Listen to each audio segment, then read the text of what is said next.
안녕하세요. 12번 팀 알파 19학번 박세우입니다. 지금부터 설명 시작하겠습니다. 저는 리컬전에 대한 설명을 준비해 왔습니다. 우선 리컬전이란 수학에서 어떤 수학적인 개체를 정의함에 있어서 그 개체 혹은 함수의 정의를 이용하여 정의하는 것을 의미합니다.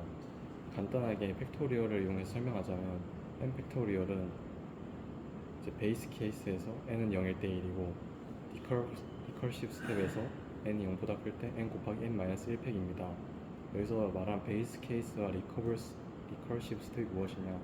베이스 케이스는 이제 함수의 값을 직접 계산할 수 있는 단순한 경우를 의미하고, 리컬시브 스텝은 직접적으로 그 함수의 값을 계산할 수 없고 베이스 케이스가 만들어질 때까지 계속 환산해 나가면서 계산해 가는 단계라고 볼 수 있습니다. 그럼 그 다음에 저희 이제 컴퓨터 사이언스에서는 이제 이 리컬전이 이제 어떻게 작용하는지에 대해 알아보겠습니다. 컴퓨터 사이언스에서 프로그램에서 어떤 함수에서 직접적으로 혹은 간접적으로 자기 자신 함수를 다시 호출하는 것을 의미합니다. 여기서도 베이스 케이스와 리컬시브 스텝으로 나누어지는데요. 우선 베이스 케이스는 직접 함수값을 계산할 수 있는 경우를 당연히 의미하고, 리컬시브 스텝은 직접 함수값을 계산할 수 없는 경우에는 베이스 케이스를 이용하여 처리할 수 있도록 하기 위해 베이스 케이스가 만들어질 때까지 계속 자신을 재기 호출하면서 계산해가는 과정을 의미합니다. 근데 여기서 이제 적절한 베이스 케이스가 없으면 무한 루프가 발생해서 스택 오버플로우가 발생할 수 있으니 주의해야 합니다. 간단하게 리컬전에 대해 여러 가지 예시가 있는데요. 우선 분할 정복 기법에 대해 간단히 설명하자면, 문제를 작은 부분으로 나누어 해결하는 방법입니다. 예시로는 퀵 정렬이 있습니다. 그 다음으로는 동적 계획법이 있는데요. 문제의 중복된 부분 문제를 저장하여 계산을 줄이는 방법으로, 예시는 피보나치 수열이 있습니다. 마지막으로 대추적 기법이 있는데요. 이는 가능한 모든 해결책을 탐색하는 방식입니다. 예시로 퍼뮤테이션 생성이 있습니다. 그 중에서 이제 리컬전에도 종류가 여러 가지가 있는데요. 유나럴 리컬전이랑 바이너리 리컬전, 멀티플 리컬전 등 이제 리컬전의 개수에 따라서 나누어지는 리컬전이 나누어집니다. 유나럴 리컬전의 대표적인 걸로 팩토리얼 함수가 있는데요. 팩토리얼 함수는 아까 앞에서 설명했듯이 베이스 캠프에서는 n은 0일 때 1이고, 리컬시브 스텝에서 n은 0보다 클 때 n 곱하기 n-1팩입니다. 여기서 이제 재기 호출이 진행될 때마다 이제 콜 스택이 쌓이고, 이때 각 호출은 이전 호출에 액티브 레코드에 저장해두고 재기 호출이 끝나면 다시 복구하여 계산을 마칩니다. 이를 간단하게 풀어 설명하자면, f는 5라는 이제 f라는 함수가 팩토리얼 함수고, 이를 f5를 넣어서 이 팩토리얼 함수를 재기 리컬전으로 계산하게 될 때 f5가 리컬전 돼서 f4를 부르고 f3을 부르고 f2를 부르고 f1을 불러서 결국엔 이제 베이스 케이스인 1부터 1 곱하기 2 곱하기 3은 6 곱하기 4는 24 곱하기 5는 120으로 계산해 가는 과정을 의미합니다. 하지만 여기서도 이제 f만과 같이 너무 큰, 그러니까 한마디로 재기 요청이 너무 많다면 스택 오버플로우가 발생할 수 있으니 조심해야 됩니다. 이런 경우 이제 재기 요청이 너무 많아 콜스택 메모리가 한계에 도달하여 발생하는 문제입니다. 다음으로 이제 유널 리컬전에서는 이제 대표적인 아까 말했던 대추적 기법인 퍼뮤테이션이 생성이 있겠는데요. 이 퍼뮤테이션에 대해서는 이제 예전에도 이런 퍼뮤테이션에 대해 알기 위해 알아야 하나 판디타 알고리즘이라는 알고리즘이 있었는데요. 순열을 구성하는 숫자의 배열에서 오름차순으로 나열되지 않은 마지막 부분을 찾아 교환하여 이제 다음 순열을 계산하는 그런 알고리즘이었습니다. 그리고 이제 리컬전을 바탕으로 이제 순열을 생성하는 방법도 있습니다.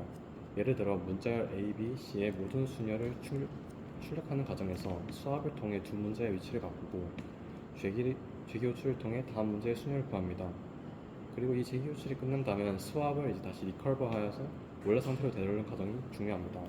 간단하게 예를 들자면 이제 A, B, C라는 모든 순열을 생성한다 칠 때 A, B, C, A, C, B를 한 이후에 B로 시작하는 수열을 나열할 텐데, 이때 처음에 A와 B를 스왑해가지고 첫 자리에 B를 고정해주고 뒤에 A, C를 다시 퍼뮤트 제기함수로 호출하여 뒤에 순열을 모두 계산한 후 다시 돌아오면 다시 그 바뀐 B와 A를 리커버 해주어 다시 A, B, C로 만든 후 그 다음 이제 깊이인 A와 C를 스왑해 주어 다음 이제 순열을 진행하는 방식으로 순열을 생성합니다.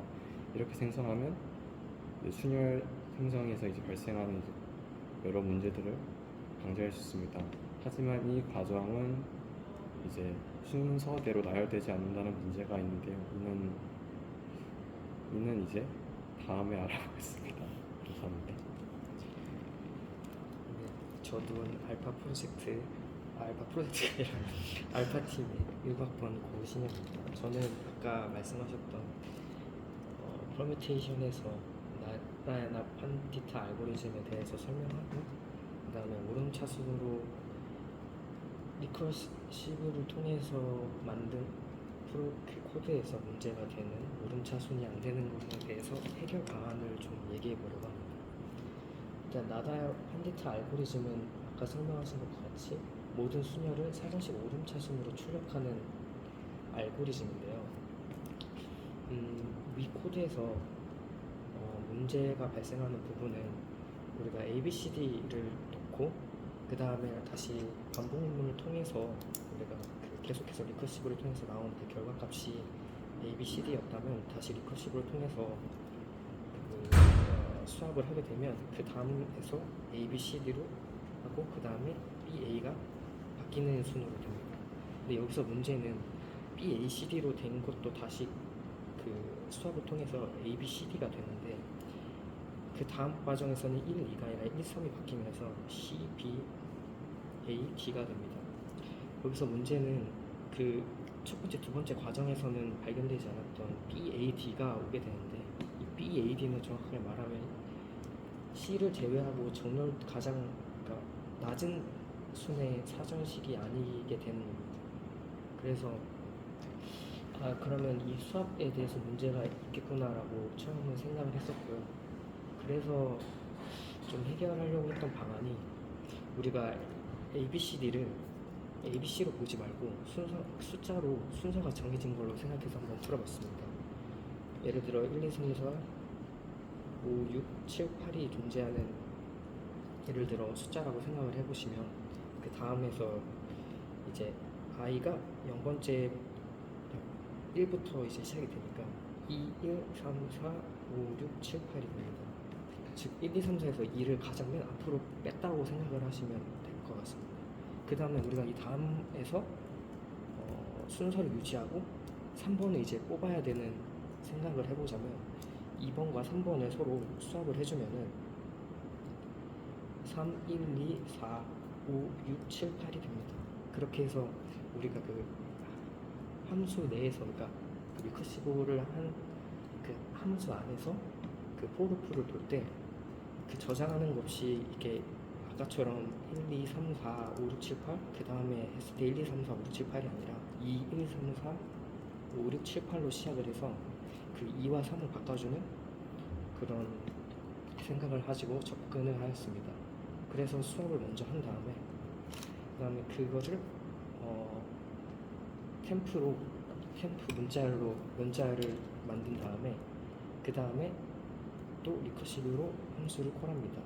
그 다음에 그렇다면 아까 말씀대로 2, 1, 3, 4가 됐기 때문에 그걸 다시 str 그러니까 원래 있던 문자열에 다시 카피를 해서 그거를 이제 2, 1, 3, 4, 5, 6, 7, 8로 다시 포르프를 돌면은 그 다음에는 포르프가 돌면 3, 1, 2, 3, 1, 2, 4, 5, 6, 7, 8로 돼서 그 같은 층이라고 해야 되나? 같은 그 포르프에서는 이제 순서가 정확하게 사전식으로 그 맨 앞자리를 제외한 사전식이 계속 유지하게 되면서 그 다음 그 밑에 계층의 리커시브에서도 똑같은 방식으로 해결이 됩니다. 근데 이제 이 코드의 문제는 우리가 계속해서 템프 문자열을 생성했기 때문에 메모리가 똑같이 n 팩토리얼만큼 메모리가 계속해서 소비가 되기 때문에 이거를 해결할 수 있는 방안이 오늘 좀 더 하면 더 좋은 코드를 작성할 수 있지 않을까 싶습니다. 감사합니다.